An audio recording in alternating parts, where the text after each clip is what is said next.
With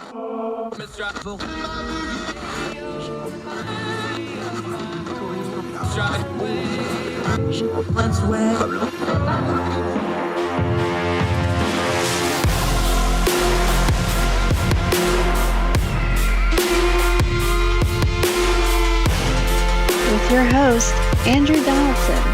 This is Heard Tell.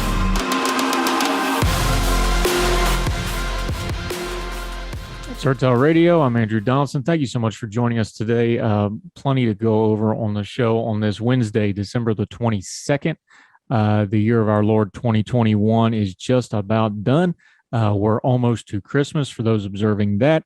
It's Festivus tomorrow for those of you that need to figure out what your grievances are to air them tomorrow. If you celebrate that, wherever you are with you and yours, we hope you're having a great holiday season, a good end of the year. And we're going to be right here with you through the end of it on Heard Tell. We're going to start off with a story we've already been covering. You've heard tell about Peng Shuai. This is the Chinese tennis player. We've covered it on this show. It's been all over social media. I'm just going to be blunt. I don't really have anything clever to lead into this.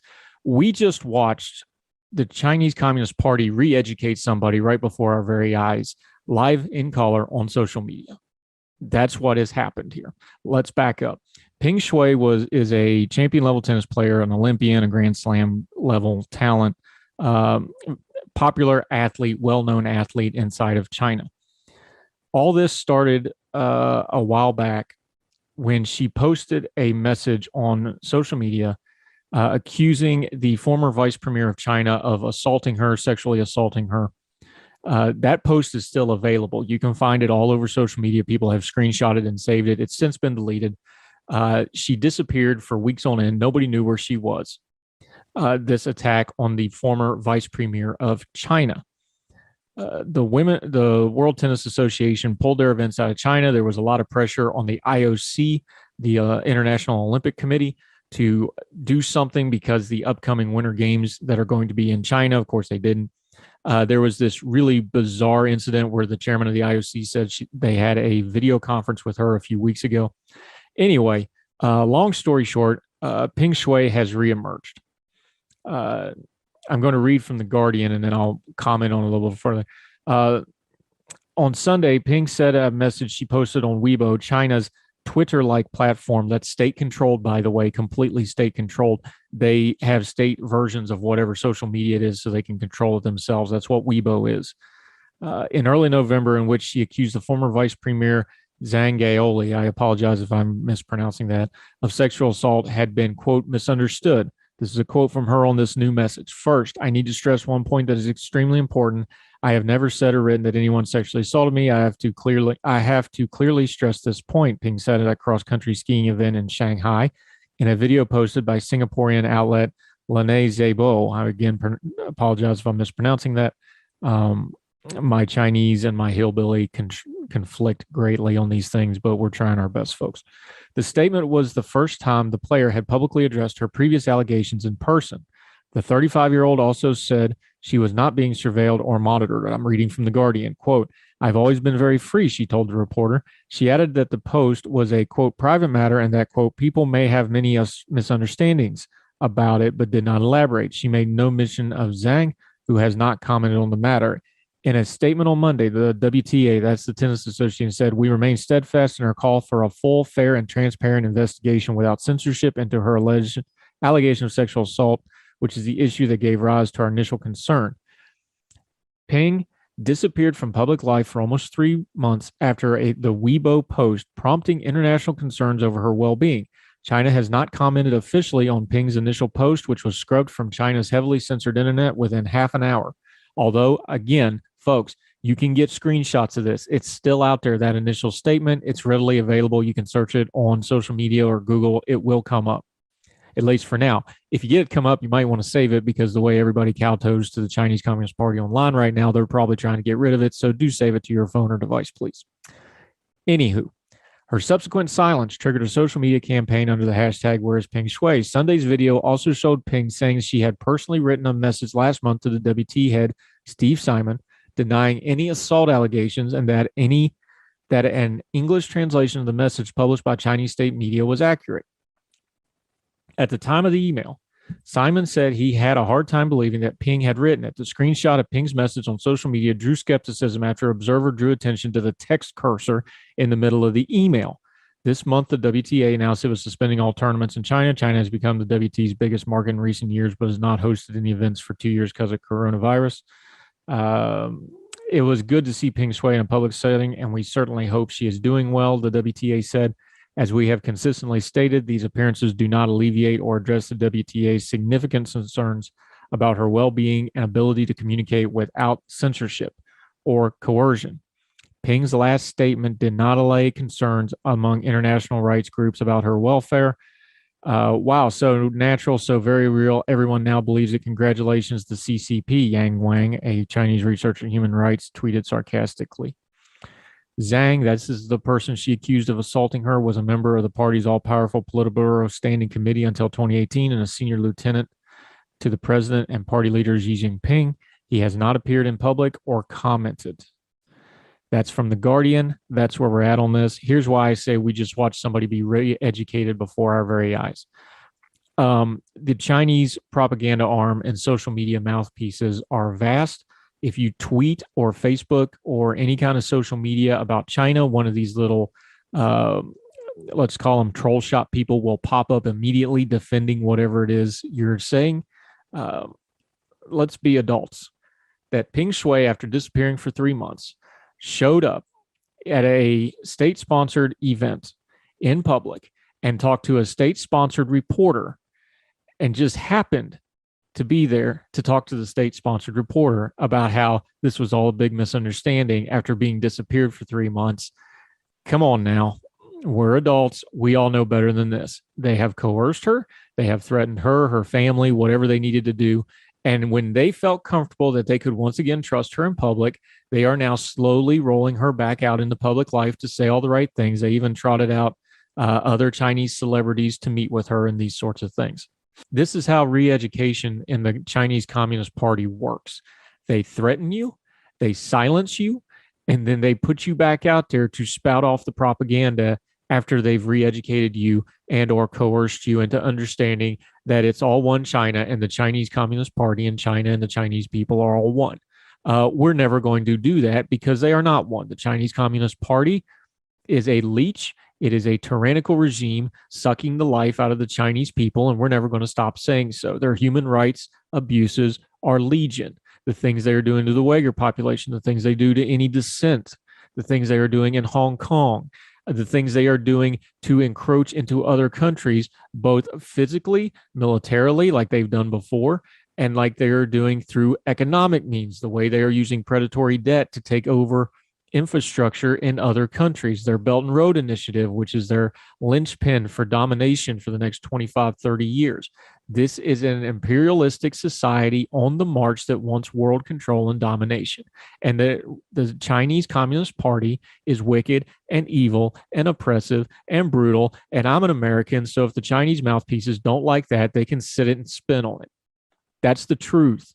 They can point out all the flaws in America they want. It doesn't do anything wrong for their wickedness. And with Xi Jinping, we know how they do things. They are so touchy to their power that they have now gone out, and in his book on China, you cannot have less than a 5-star rating on Amazon for his book. Think of how petty you have to be that way. But that's because this is all about power. It's about control. It's about controlling narrative inside of China, making sure the Chinese people only see and hear approved things. So when Peng Shuai comes out and just happens to run into a state media person and a state media reporter with a state media camera handy by to make sure it all gets recorded for state media and state-controlled social media, we know exactly what is happening in front of our very eyes. They have re-educated someone right in front of us. It's just she's famous enough that we can notice it if we bother trying.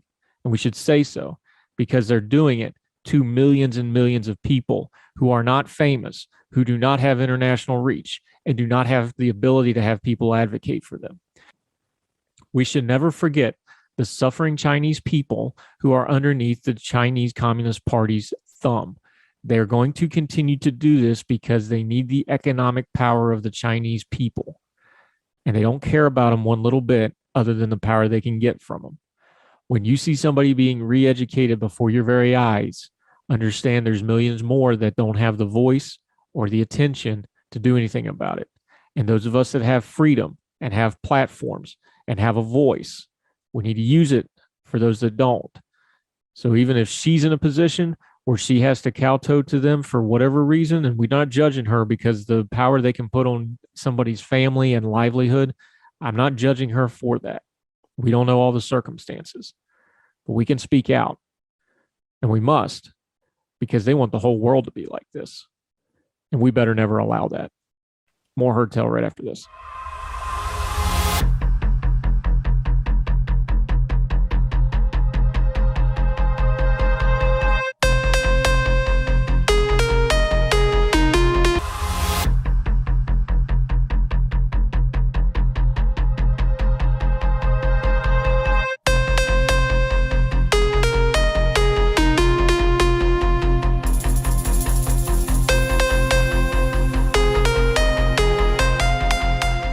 Back to Heard Tell Show. I'm Andrew Donaldson. Thank you so much for being with us. Quick reminder, if you want to interact with the show, you can do so. We're on the Twitter at Heard Tell Show.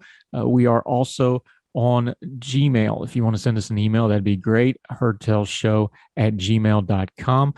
If you're watching on the Big Talker Facebook page, you can leave comments live as you watch the stream on Facebook. If you're watching on the YouTube channels, please subscribe and share that. And as you're watching, please leave a comment and a rating. That would be great. If you could leave a comment, we will try to answer that to you. However you want to reach out, just let us know. We'll be very happy to get back to you. May even discuss it on the show, may even read it on the show. But be nice, keep your bearing. But we sure want to hear from you, and we appreciate the feedback that we get privately that folks don't want to share. So please continue to do that.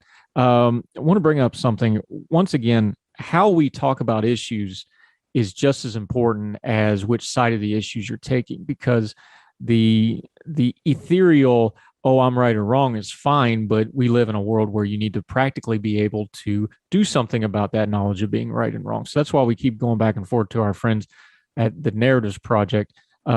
On the podcast, of course, we had Sophia Sedegren Booker, their deep dive into CRT. If you haven't listened to that, please find it on the podcasting platforms or the video version on YouTube. Download it. It may change your perspective on how we're discussing CRT. It's a grown folk talk. We're not going to debate CRT the way you've been seeing it in social media, but what you are going to get is a broad spectrum picture of how media has covered it, how they define it, how those definitions predetermine the outcome of how people process the information. I think you'll get good stuff from it. But Narratives Project has taken on something that I've been talking about frequently. This White House and the Biden administration's communication shop has not bathed themselves in glory. They're not doing well communicating to the average everyday person. They do a pretty good job speaking media to folks in the media, the news media that are already predisposed to like what they're saying. They do a pretty good job talking to people that already like what they're hearing, but they're not doing a very good job of being persuasive and or engaging folks that don't disagree with them. Back on Friday, the White House health officials held a press briefing on the state of COVID-19. And the official that was trotted out to do this, his name's Jeff Zients, got a lot of pushback, got a lot of comments on social media. Well, Narratives Project did what they always do. They don't take a side. They take the sides and break down why each side is taking something a certain way. I'm going to read from them. This is at narrativesproject.com. I encourage you to follow them on social media and get their reports. It's a great resource to give you perspective. One specific statement, reading from Narratives Project, from the briefing later sparked debate on both the left and the right. During the briefing, Jeff Zients, the White House coronavirus response coordinator, said, and we're quoting here, "We are intent on not letting Omicron disrupt work and school for the vaccinated. You've done the right thing, and we will get through this. For the unvaccinated, you're looking at a winter of severe illness and death for yourself, your family, and the hospitals you may soon overwhelm." Well, that's pretty bleak. You're setting yourself up for a severe winter of illness and death. Now, there's the school of thought that you have to be tough love and speak hard truths, and there's some truth to that. I've done some tough love. I certainly, when I was in the military, had some supervisors and officers that were all about tough love, and I'm the better for it. The problem with tough love and being blunt is it's only effective if it comes from a source that you respect and trust to go to that level of being blunt with you.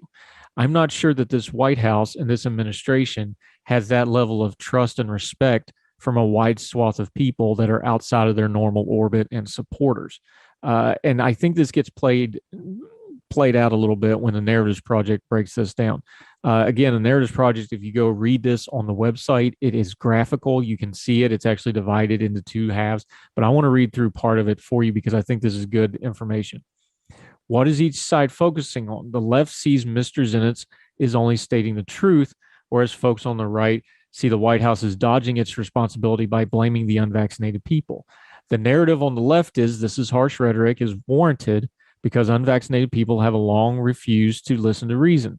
It's good that the White House is being truthful and transparent about the risks associated with being unvaccinated, while as folks on the right are saying the narrative is the White House is trying to wiggle out of its responsibilities to the American people by blaming the unvaccinated for its failed policies. By using such hateful and divisive rhetoric, the White House is exacerbating existing divisions. How could a responsible person come to think this? This is what the Narratives Project's doing. I'm reading from them, narrativesproject.com again. On the left, how could a reasonable person come to think this? To people on the left, protecting vulnerable people in society is a primary concern, and refusal to get vaccinated puts vulnerable people at risk. Folks on the right are folks that are opposed to this. They come to a reasonable place by saying to people on the right, politicians are using the pandemic to implement far-reaching policies that severely limit individual liberties, especially the right for people to decide for themselves how to lead their lives. And the conclusion from the Narratives Project goes this way: because the left is prioritizing the protection of vulnerable people while the right is prioritizing individual liberties, conflict arises between the two sides about how we, as a community, should proceed. But before we write off our contrapartisanships as brainwashed, stupid, or evil, it's helpful to remind ourselves that although our desired outcome is the same, minimizing death and disease, our vision for how to get there differs. Both people on the left and right are advocating for actions which align with their values, trying to do what's best for them and their worldview. That's from the Narratives Project. So what do we make of all this? I think it's pretty clear that, and this is a fair criticism for the last administration, for this administration, is probably going to be a criticism of every administration that follows. It is the responsibility of the President of the United States as head of the executive branch and head of the government and head of the country, how he communicates, how the presidency communicates information down to the people. It is the responsibility of the President of the United States to communicate to the American people. That's just part of the gig. And I think a lot of people have found this administration and this presidency to be lacking in it. We're 2 years into this, and the last administration had plenty of communication foibles as well. So, I criticize their communication too. I'm criticizing this one for a little bit different reasons, but it's fair to criticize the president and his team for the communication. One thing that never, ever works from a presidency is if you get condescending with the American people. And this presidency, whether it's the president himself or his staff, have a habit of their social media and press releases and their press conferences getting condescending with anybody who does not align with their views. Now, I understand the severity of the issue. I understand we have a lot of people dead. I understand there's 800,000 folks that have died of COVID-19 in America and millions worldwide. I understand that the Omicron variant looks like it's going to be very, very contagious. It also looks, at least preliminarily, we've talked to our friend Michael Siegel about this. Preliminarily, it looks like it is not as severe in symptoms, but that's no reason to not take it seriously. Nevertheless, the White House messaging to start out and saying you are looking at a winter of death and destruction is probably not the way to go. I understand the argument that everybody that's going to get vaccinated has gotten vaccinated to this point and it's time to get tough with them. I don't think that's going to actually do anything, though, because getting tough with people who are obstinate anyway has never in the history of ever made them less obstinate. There are pressure things that have caused people to have rushes towards the vaccine. When the Delta variant came out, we saw a rush to it. When there was policies put in place that you had to get the vaccine, and or there would be consequences such as not being able to work, such as not being able to go places. We saw a rush in the vaccine. What I don't know and what nobody else knows is, are we at the limits of how many people are going to get this vaccine? And people complain about the boosters need to pause as well, because remember, that last burst of vaccinations for the Delta variant, they haven't had their 6-month gap to get a booster yet. So people need to kind of hold their fire on people not getting their boosters. There's lots of people that probably will get a booster that can't even get it yet because they're not 6 months into it. The science on COVID-19 is going to evolve. Our policies on COVID-19 ought to evolve with it. But our rhetoric and our communication has to be consistent. It's not consistent in always being right, because this is an evolving thing. We know things now we didn't know in the first couple of weeks of the thing. But we should be consistent in our communication of being positive, being hopeful, giving people hope, giving people actionable data to work off of. Just telling people you're going to die if you don't get the vaccine, while maybe technically correct in some aspects, is not good leadership, because you're alienating the exact same people you're trying to reach. And I know some people are going to throw their hands up and go, well, they're not going to listen anyway. That's fine. But you're still elected to do a job, Mr. President, and your comms team and your staffers and everybody that writes these sorts of things. It's your job to communicate to the people who don't agree with you, who don't listen to you. That's the gig. You're the leader of the entire country. If you want to go tough love, that's fine. Tough love sometimes works. Tough love certainly worked in my life. But the tough love that worked came from people that had my respect and who had built trust. And the Biden administration, to a lot of Americans, and we've seen it reflective not only in the discourse, but in the approval numbers and in the way things have been going lately with elections, does not have a lot of respect and trust with a wide swath of America. If you want to be tough love, you got to build up that respect and trust first. Try a little of that. And that starts with communication.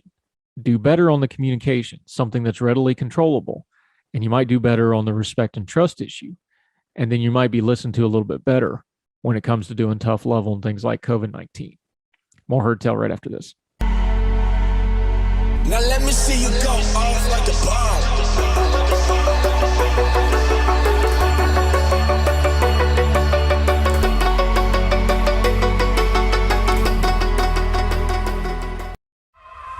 Turning down the noise in the news cycle to get to the information and the stories that actually matter, and talking to knowledgeable guests who know what they're talking about. And we mean talk, not yelling. No caterwauling culture and politics with me, your host, Andrew Donaldson, on Heard Tell Radio, every weekday, 6 a.m. with a replay at 3 p.m. right here on The Big Talker. See you go off like a bomb.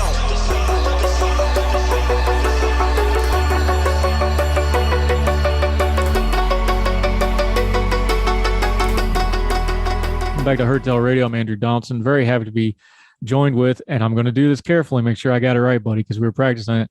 Toph Cottle. Toph. Toph. See, I still messed it up. Daggone. Yeah, no Toph worries. Cottle. Short notice, Young Voices contributor. Really interesting guy as I was looking up some of your stuff. How are you, sir? Appreciate your time today. Hey, doing all right. Just early morning in Utah, so enjoying the time. And you are a world traveler, so you're all kinds of crossed up because of London time and your various world travels. Let folks know a little bit about you and who you are before we dig into the issue of the day, my friend. Yeah, so my name's Toph Cottle. I'm currently going to school in London studying development economics. I'm doing a master's out there. I finished a master's at Johns Hopkins in international affairs, but today I'm focusing more on domestic issues. So kind of changing pace, I guess, for a little bit. Sounds like it. You picked a great week for it because over the weekend and for the last couple days in the news media cycle, there has been an absolute collective freak out all the way around over the Build Back Better agenda, and especially since Senator Joe Manchin came out and said he's not going to support it as currently written. I have my thoughts on it, but just for the reaction of it and kind of the finality of, well, this is done for this year and we're going to have to come back and restart the first of the year. Where are you at on this? Yeah, well, I don't think it was ever in the cards of happening this year. You know, session's about to end and it's a big bill. So, I think even a week ago, Democrats did say they wanted to table it and go in favor of voting rights, which I still think was too big of an issue to get in before the new year. But Joe Manchin's kind of given us the whiplash, I think, a little bit, because, Yesterday, he says he wasn't in. And then last night, rumors has it that he's back in. So, I think it's something that's going to have to be done after the new year. But he did give us something which was important, which is he's out on child tax credit. So he gave a revised version of Build Back Better that says he does not want the child tax credit involved. So we've heard the term, people are familiar with it. They understand tax credit. You put child on the front, they kind of probably have a preconceived notion on. So just explain it to me real quick, like I'm 5. This specific version of the child tax credit, it's obviously not a new idea, but what was different about this that made it such a sticking point in this legislation? Yeah, so like you said, it's been around for a while. It was limited to $167 per child before COVID. During the COVID relief package under Biden, he expanded that to $300 per child and really opened up the amount of people eligible for the program. So you could get, I think, up to $15,000 a year. So the policy was actually super effective, and I think it surprised a bunch of people, but it reduced child poverty in the United States by over 50%, which as far as a policy goes, this is about as good as you could ask for it to do. So what the goal was with this, and what the goal is with tying it with Build Back Better, was to basically make it a permanent program, make these changes permanent, not just part of the COVID relief. So that's what we're talking about, and that's what you're going to see and hear when you talk about child tax credit in the news now, is this expanded version of the program. Now, to be fair to Joe Manchin, this is something he's been a little consistent with a lot of the Build Back Better criticism he has, is he's saying, look, we're doing what we always do, where we're going to fund this for 10 years and then there's no funding after that, and we're going to have to come back. Is that a legitimate criticism here? You're talking about needing to make this permanent. Is this just another example of something that would be probably pretty good policy and pretty popular policy on its own, but when you jam it into a large package like this, it kind of gets lost, and you wind up with machinations like this kind of working against it? Yeah, and I think there's something to be said about, all of these being passed in one fell swoop. I feel like with Joe Manchin specifically, he's targeting the 1 to 3 year programs, and for good reason. He's saying, let's fund these programs that can be extremely long term and have a huge difference, rather than have this argument in 2 to 3 years. With the one exception being the child tax program and child tax credit, and no one's quite sure why. There was a rumor coming out on the Huffington Post yesterday that he says that the parents are going to use the tax credit for drugs and other things like that, and that's anecdotal. In fact, we have really strong evidence that people are using it towards food security. People are using it towards rent, utilities. So we're not quite sure why he's against the tax credit, but regardless, it can be passed as its own bill. And Senator Mitt Romney is kind of leading the charge on doing a bipartisan version of the bill, in which it would most likely be 49 Democrats and Mitt Romney that get it passed. And one of the things I kind of caution folks is, like, I think we're getting ahead of ourselves with this Build Back Better is dead thing. This is already in reconciliation. So what's going to happen when they come back in the spring is they're going to go through these piecemeal anyway. It's interesting that Romney's gotten involved. There's a few other high profile senators. This certainly seems like something that could be parsed out and passed and sent back to the House and might actually have a chance of coming out of reconciliation. Are we just getting way ahead of ourselves on especially the child tax credit portion of this, that this, just 3-4 weeks from now, when Congress comes back and reconvenes, we may be looking at a whole different thing? Yeah, for sure. The reason that it's so expedient to do child tax credit is because we are at risk of having about 3 million children fall back into poverty. So that's why people want to get it done this December rather than push it off to a February or March. The rest of the Build Back Better, you're right, that a lot of people feared it's dead. And I don't think that's true at all. And I think most Democrats think that's untrue as well. It can be piecemealed out, and you can get a few Republicans to join, or, as it was mentioned yesterday, Joe Manchin introduced his own Build Back Better revised version, which can be passed with 49 Democrats and him come the new year. So it's far from dead. I think people are really scared, and people have bias of the moment, where they think the moment they're living is the most important, and that they forget, Obamacare took 2 years to pass, and other major legislations like that weren't done in the first year. Yeah, talking to Toph Cottle from Young Voices, and let's take it this way as well. While we're talking about still the kind of the collective discourse just fell apart on itself. Why is it that people get so wrapped up on a specific? I know we do this with every election as the most, influential of our lifetime. What is it this year? I kind of think, and you tell me if you disagree, I think the narrative on this was wrong from the go. You mentioned it in your opening. This is a 50-50 Senate. I don't think a lot of this had a chance to pass either which way. Why is it that people got so invested in it? Is it just the lack of other things getting done besides infrastructure? Is it the specific policy? What is it that you think people got so invested in this package? Ooh, that's a good question. For me, I think, this is what was promised throughout the election, right? This was Joe Biden's slogan in the campaign, and now it's his marquee legislation. And unlike past presidents that had a motive, you talk about Trump and the wall and these symbolic pieces, having a spending package isn't that exciting. It's good, and I think it's good to fund these programs, but they hyped it up a lot and they did the marketing around it really well, because in and of itself, it's not that exciting and not that marketable. So I think the party itself built it up to be a lot bigger than it is, because they needed to ride something and they needed that popularity. The calling card all year has been Build Back Better, both the slogan and the legislation. So they built it up, and you see even yesterday there were a few Democrats that were just completely devastated that they weren't going to be able to get the full package out immediately. To which I say it'll happen next year. You're a policy guy, so let me put it to you this way. Was a lot of this a slogan looking for some policy? Because we understand that these things are on two tracks. There's the sloganeering of it, and then there's stuff that's got to be written in black and white for the actual legislative.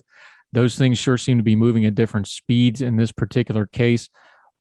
Is that a fair criticism, that this was heavy on slogan? And we're all adults here. We understand big legislative package. This is stuff that sits on the shelf and they pull it out as opportunity arises. A lot of this is pre-written. Is that a fair criticism here, that the sloganeering got in the way of the policy making here and they just way overshot for what the tactics on the ground called for? I'd say in a way, probably yes.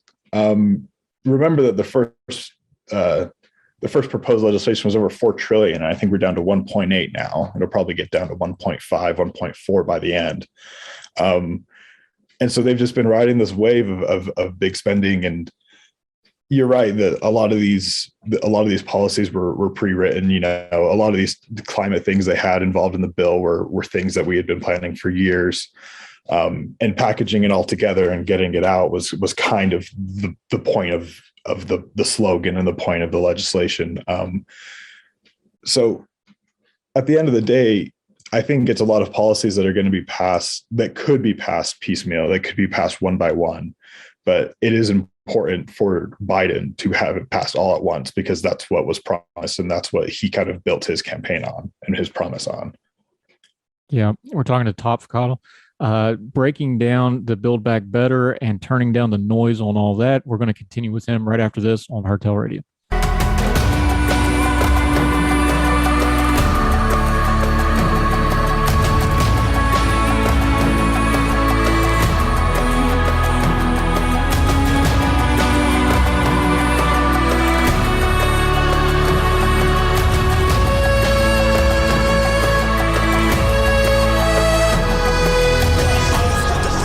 Back to Hardtail Radio. I'm Andrew Donaldson. Thank you so much for taking the time. We're talking to Toph Cottle.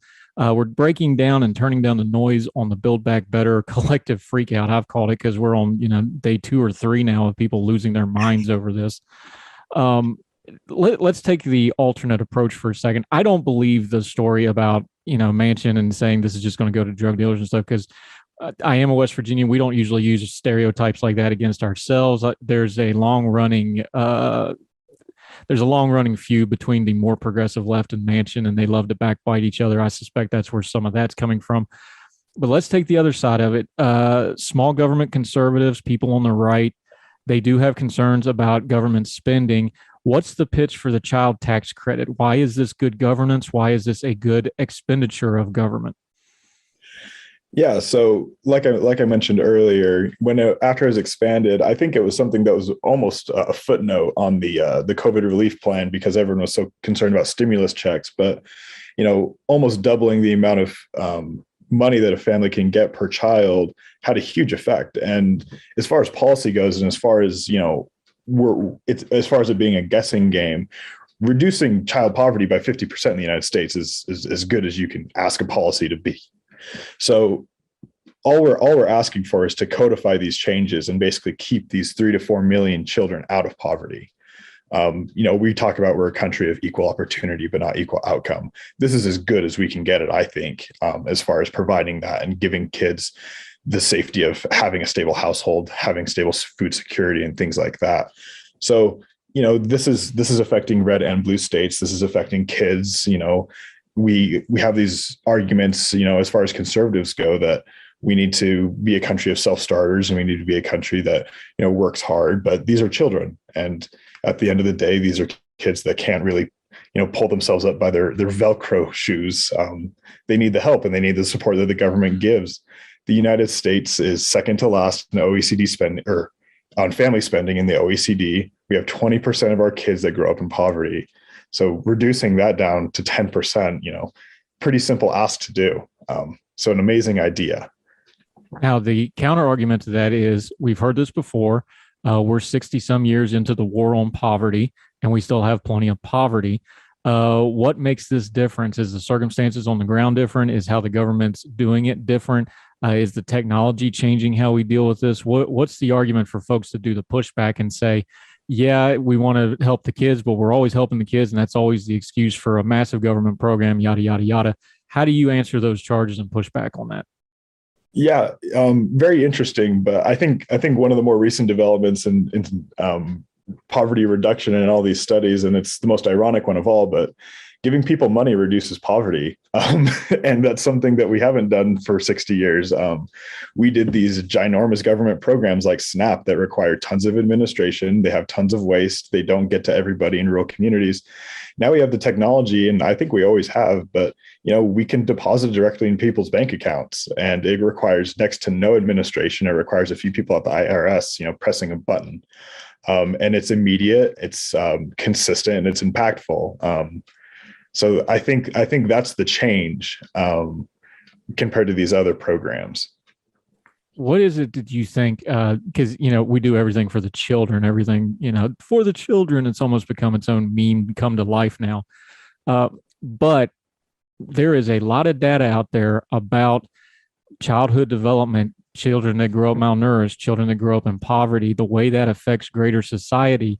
If you're going to argue that we can put money directly in the hands of these parents and the caregivers for these children directly, what's kind of the force multiplier here that you're arguing for? Because we know what childhood issues like poverty deal with them, how those extrapolate over time. We've got a lot of data on that now. If you're cutting that down by like 50%, if that stat holds up, this could be really game-changing stuff. Yeah. Yeah.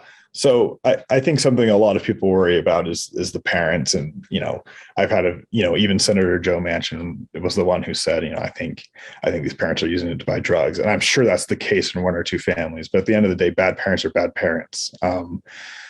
What this is going to do, and basically is going to make sure that no kid goes hungry. It's going to make sure that a lot of these kids are able to stay in households, even if it is with bad parents. They're going to be able to have a stable place in which to live. A lot of studies show that kids that can grow up with housing security have a lot better outcomes. That's the entire reason that Habitat for Humanity exists. They're building houses, they're keeping families in stable places. I think this is a bill that will pay for itself. You talk about getting 10% or another 10% of US kids into, high school diplomas, into well-paying jobs, into not having these childhood traumas that really plague our society. You're going to make that back in tax revenue. And that's what the government should do. The government should be investing in itself. The government should be investing in its future citizens. So I think the policy is a win-win. I'll say there is a campaign right now. It's at savethectc.org. Go sign the petition. We're going to be presenting it to a bunch of representatives and senators around the United States. Like I said earlier, there's Senator Romney has a proposed Save the Child tax credit plan, which he and 49 Democrats are most likely to pass as an independent thing. So I think it's a win-win. It's not tied to Build Back Better. So if you're against that legislation, that's aside from the issue now. Is this one of those things that really ought to be a little more bipartisan? Even if you don't think the child tax credit is the best thing in the world, this is at least a more productive conversation of, hey, how do we get help to kids? Can we do it through, direct money to them instead of government programs? We can pare down. This seems like a much more productive use of our time than some of the other things we have going, doesn't it?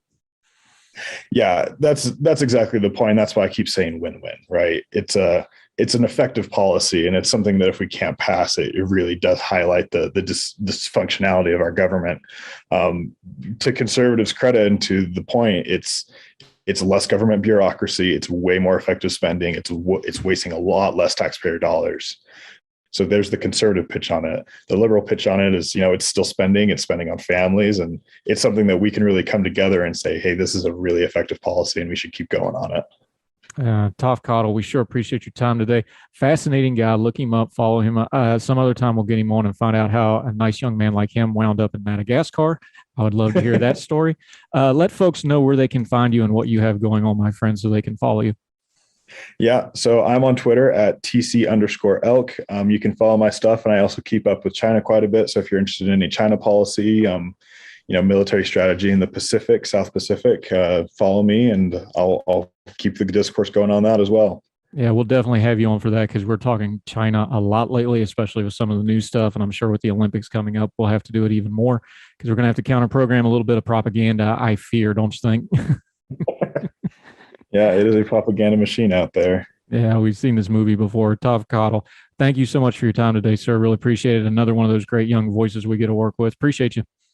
Appreciate it. Have a good one. Thank you.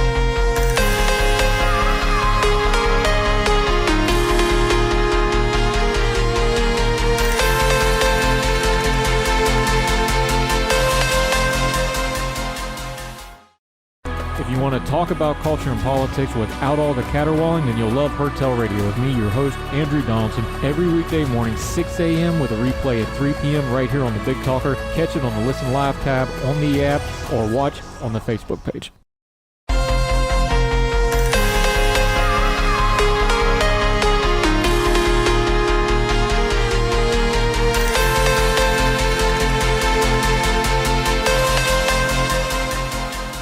Back to Heard Tell. I'm Andrew Donaldson. Thank you so much for listening. One more thing about this fallout with Joe Manchin and the way they went after my home state of West Virginia. I want to remind you again, social media is what you make of it. If you want to know about a place, let's say West Virginia, there is lots of West Virginians on social media, on Twitter, on Facebook. If you want to know what they think, just talk to them. Just ask them. Furthermore, if all you listen to is national media, this is a great example of why you need to take in local media that is doing whatever the issue at hand is. So if you're somewhere else in the country and everybody's talking about West Virginia, why would you listen to CNN's opinion on it? West Virginia has excellent local and state level media, great media. If you're worried about it, most of that media is more center-left, progressive type of ideology behind their media, even though it's a red state. But maybe that's something you didn't realize either, because it's dubbed as Trump country. You don't realize their media is more progressive leaning. These are all local things that you need to understand part of the story with. So when a story comes out, like what's going on with West Virginia and Joe Manchin, dig into the local and state level media and try to get that perspective, because they usually know more about what's actually going on. For example, the Joe Manchin interview with Hoppy Kercheval was infinitely better than anything he's ever done on CNN or anywhere else, because Hoppy Kercheval has interviewed him 100 times. They know each other. They have a familiarity. There's none of the nonsense. Hoppy will just interrupt him and cut through him because he knows his mannerisms and stuff. That interview was fantastic, and it was much more insightful than anything you saw on a 5-minute media stand-up for CNN or any other network. I'm not knocking them, but they're general purpose because they're covering the whole country. Local media is the specialist, and we've talked on this show about the death of local media really affecting our culture, and we'll continue to raise those issues. But whenever something happens and it's a local or state level issue, try to go to the local and state level media. They usually have a better handle on it. They'll give you better information on it, and you can start to turn down the noise a little bit, because the national narratives have to be fed. They're living, breathing things, and folks live and breathe and feed them to keep them going. And the local folks, they have their own narratives, and they're different, but it will be very helpful to you to take those in. More Heard Tell right after this.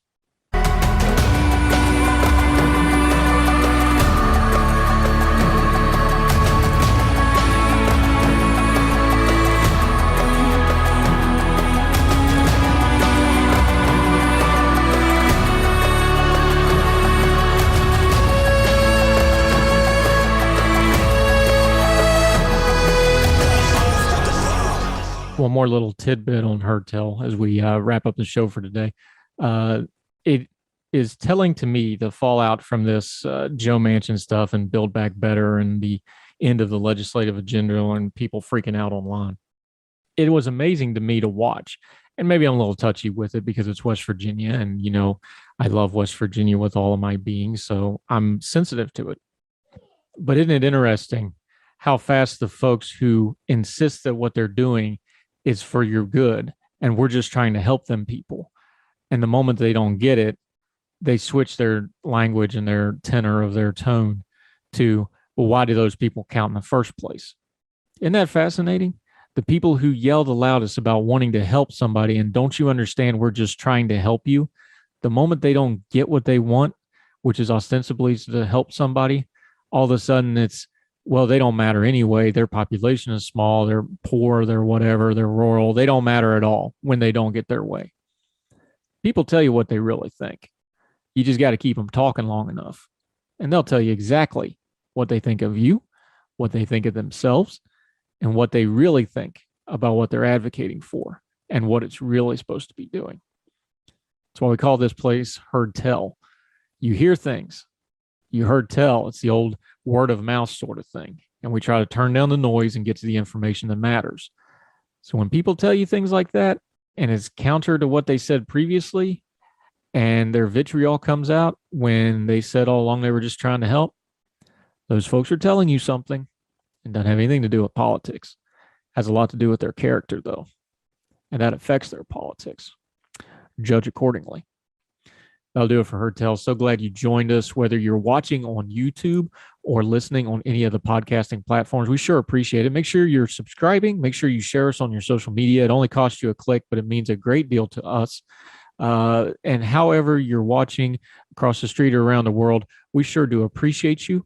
We hope you and yours are well. We hope you're well fed. Continue to have a great holiday season, and we'll see you tomorrow for more Heard Tell. All the music on Heard Tell is provided under a Creative Content license from monstercat.com. So